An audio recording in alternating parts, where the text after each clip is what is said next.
Motion வந்து 2 to 3 டைம்ஸ்க்கு மேலே போயிட்டுருக்கிறது நார்மலில் தானே நினச்சிட்ருக்கீங்க. அப்போ இந்த பதிவை முழுசாக பாருங்கள். உங்களோட கருத்து மாறுபடக்கூடும். முழுசாக வாட்ச் பண்ணுங்கள். இந்த மாதிரி untimely motion, morning and evening 2 நேரம் மோஷன் போகிறது, சாப்பிட்ட பிறகு மோஷன் போகிற மாதிரி இருக்கிறது, மோஷன் போயிட்டு வந்தோம் இப்போ தான் மறுபடியும் ஒரு திடீர்னு மோஷன் வர மாதிரி இருக்கிறது, கேஸ் நிறைய ரிலீஸ் ஆகுது, ஃப்ளேட்லன்ஸ், இந்த மாதிரி சிரமங்களை நீங்கள் இருக்கீங்க அப்படின்னா உங்களுக்கு என்னென்ன மாதிரி சிரமங்கள் ஃப்யூச்சர்லேயோ அல்லது இப்போவோ இருக்குங்கிறத நாங்கள் சொல்கிறோம். வாட்ச் பண்ணுங்கள்.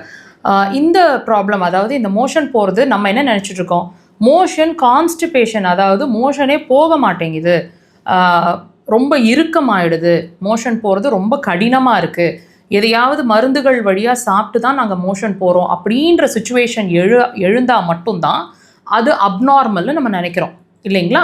நீங்களும் அப்படி தான் நினச்சிட்டு இருந்திருப்பீங்கன்னு நம்புகிறேன்.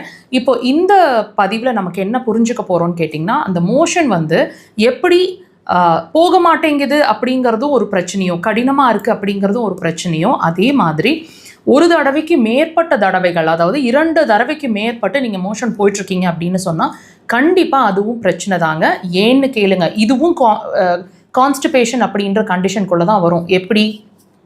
நீங்கள் ஒரு தடவை மோஷன் போய் உங்களோட கம்ப்ளீட் லார்ஜ் இன்டெஸ்டைனை க்ளீன் பண்ண வேண்டியது, இதை வந்து நீங்கள் 2வது தடவை, 3வது தடவை, 4 தடவை அன்டைம்லி மோஷன், எப்போ மோஷன் வருதுன்னே தெரிய மாட்டேங்குது, இந்த மாதிரி நீங்கள் உங்களுக்கு நடந்துட்டுருக்கு அப்படின்னா இதுவும் ஒரு அப்நார்மாலிட்டி.